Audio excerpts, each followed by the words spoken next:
Hello guys!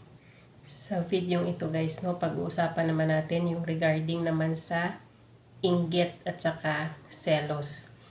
Huwag kayong malilito sa dalawang words na to guys, kasi to parang magkapatid siya pero magkaiba ang kahulugan.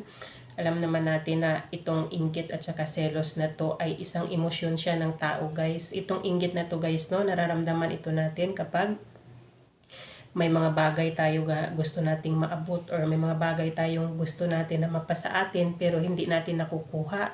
Naiinggit tayo sa iba dahil meron silang ganito or may mga na-achieve na silang na magagandang posisyon sa buhay nila tapos tayo wala, kaya nakakaramdam tayo ng inggit. Ang selos naman, nararamdaman natin ito kapag halimbawa sa karelasyon natin, nagsiselos tayo kapag halimbawang may ini-entertain sila na iba kasi takot tayo, baka sila ay mawala sa atin. Yun, nagsiselos tayo. Pero parehas ito siyang emosyon guys, pero parehas siyang mga toxic na emosyon or toxic na pag-uugali ng tao na dapat ay hindi natin tinotolerate yung ganitong pag-uugali. Huwag nating ugaliin dahil alam naman natin na ito ay toxic at nagdudulot ito ng kapahamakan sa atin at sa kapwa natin, Pag-usapan natin dito guys, Ano nga ba ang dahilan?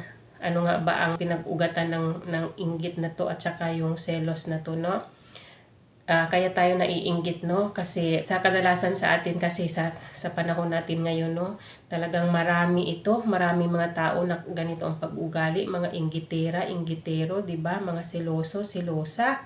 Kahit saan ka magpunta, kahit saan saan ka pang lupalop magpunta, marami itong mga tao na to na mga inggitera, inggitero. Ating alamin dito guys, bakit nga ba tayo naiinggit at saka nagsiselos? Ano nga bang pinag-uugatan ng inggit at saka selos na to? Isa na sa guys, dahilan kung bakit nagsiselos at naiinggit ang tao guys, dahil sa insecurity. Diba? Isa talaga to sa sa dahilan kung bakit naiinggit tayo. Kasi guys, yung parang wala tayong tiwala sa sarili natin, mababa o ang kumpiyansa natin sa sarili natin. Maliit ang tingin natin sa sarili natin, kaya tayo naiinggit tayo sa iba. Halimbawa ay yung iba ay marami silang kakayahan, marami silang talento, or yung iba may mga gamit sila na ganito ganyan, or may mataas silang posisyon sa trabaho, naiinggit tayo kasi iniisip natin tayo walang kakayahan, tayo ay mababa ang kumpiyansa natin sa sarili natin, iniisip natin hindi natin kaya yung mga na-achieve nila or yung mga nakamit na nila, kung ano man yun, kaya nakakaramdam tayo ng inggit, Pero talagang hindi siya maganda guys, kasi pinag-uutos sa atin ni God na dapat huwag nating ugaliin ang pagiging inggitera at saka itong pagiging selosa-seloso, Patunayan ko sa inyo sa Bible kung na talagang ipinagbabawal or pinag-uutos sa atin ni God na huwag tayong maging inggitera, inggitero at huwag tayong selosa, seloso. Basahin ko sa inyo guys yung Galatians chapter 5 verse 26. Let us not become conceited or provoke one another or be jealous of one another. O diba? Huwag daw tayong mayabang. Huwag nating galitin yung kapwa natin at huwag tayong magsiselos sa isa't isa, diba? Ito yung nakalagay dito sa Galatians chapter 5 verse 26 at saka sa Proverb naman chapter 27 verse 4 nakalagay dito. An envious man is worse than an angry and wrathful man. Anong ibig sabihin nito?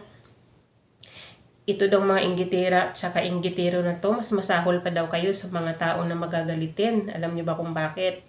Siyempre yung mga tao na magagalitin, kahit na ganun sila, magagalitin sila, yung galit nila ay huhupa at huhupa yan. Pag hindi na mainit ang ulo nila, mawawala yung galit. Pero itong inggit na to, delikado ito guys, kasi nang dahil sa inggit, gumagawa ng kasamaan, nakakagawa ng kasamaan yung mga tao. Minsan ay sinisiraan nila yung kapwa nila dahil sa inggit. Minsan nga, sabi nga nila, nakakamatay daw yung inggit kasi yung iba dahil sa inggit pumapatay sila ng kapwa nila dahil sa inggit nila. Kaya napakadelikado na ugali itong inggit na ito, kaya dapat talaga ay iwasan natin ito. Tapos dito din sa James chapter 3 verse 14, a person should not assume they are wise if they carry bitter envy and selfish ambition in their hearts. Diba? Ang tao daw, hindi daw siya matatawag na matalino kung siya ay nagtataglay ng inggit, nagtataglay ng galit, nagtataglay ng sama ng loob, nagtataglay ng yung ano ba, yung makasarili siya. Kung siya ay makasarili, hindi mo daw siya matatawag na matalino. Kasi alam naman natin, kung matunay na matalino ka, dapat hindi ka naiinggit sa kapwa mo. Ano pang kakainggitan mo kung matalino ka, madiskarte ka, strategic ka, 'di ba? Makakagawa ka ng paraan kung paano mo marating din 'yon, kung ano yung mga narating ng kapwa mo or kung ano man yung na-achieve nila. Kung tunay kang matalino, 'di ba? Kaya mo ding abutin, kaya mo ding i-achieve kung ano yung na-achieve ng iba. At saka nakalagay naman dito sa sa James chapter 3 verse 16 naman, for where jealousy and selfish ambition exist, there will be disorder and every vile practice. O diba? Anong ibig sabihin nito? Kapag tayo daw ay makasarili at tayo ay silosa, makasarili, or tayo ay inggitero, ano daw ito guys, nagbibigay ng kaguluhan, kasi sa pamamagitan ng pag-uugali natin na pagiging inggitero natin, siloso, pagiging makasarili natin, nakakasira ito ng relationship sa magkakaibigan, kahit na best friend mo pa yan. Kung kayo ay nag-iinggitan sa isa't isa guys, masisira ang relationship ninyo bilang mag-best friend or bilang magkaibigan. Kasi kapag kayo ay may inggit sa isa't isa, gagawa kayo ng paraan para sirain ninyo yung bawat isa, para siraan yung bawat isa, para ma-drag down siya, para ay kung ano man yung gusto niyang kung ano man yung mga naabot na niya or ano man yung gusto niyang abutin, hindi niya maabot or hindi siya makarating doon sa gusto niyang marating, di ba? At saka sa mga naman ito, sa magkarelasyon naman, halimbawa mag-boyfriend, mag-girlfriend or mag-asawa, nakakasira ng relationship kapag kayo ay silosa masyado, di ba? Maaring hahantong sa paghihiwalay. Kasi nga, dahil sa selos, walang tiwala sa sarili, mahina ang kumpiyansa sa sarili, di ba? Ito yung dahilan kung bakit tayo nagsiselos Kasi wala tayong tiwala, pinagsisilosan natin yung ibang tao, wala tayong tiwala sa sarili natin.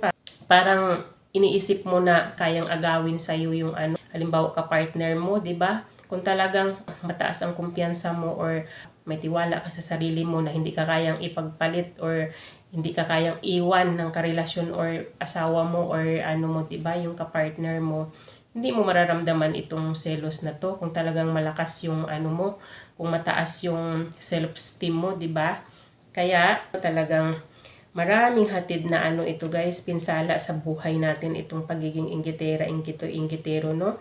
Hindi naman dapat natin itong ugaliin kasi lahat naman tayo guys, no?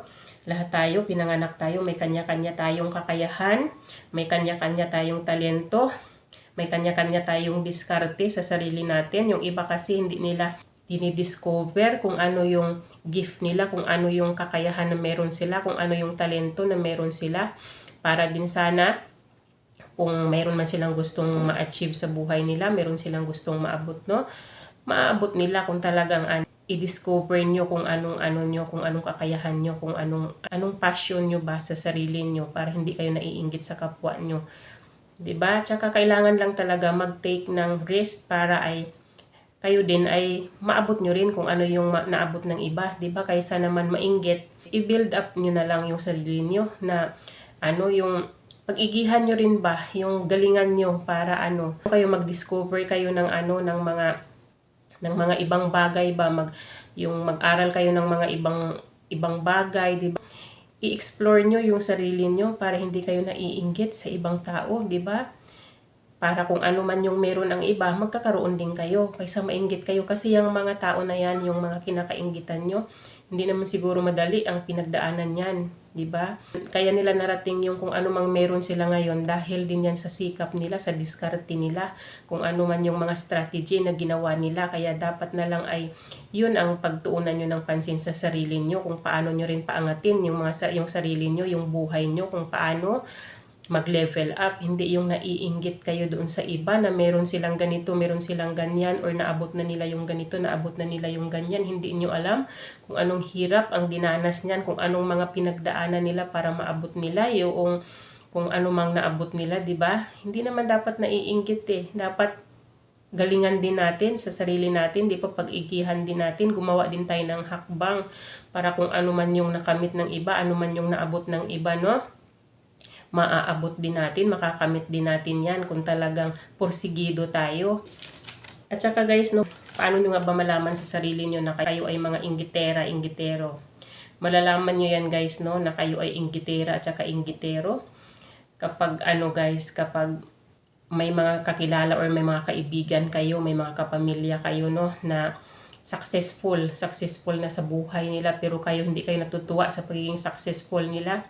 Kinakainggitan nyo ang pagiging successful nila. Yan, isa yan sa sign na kayo ay inggitera, inggitero.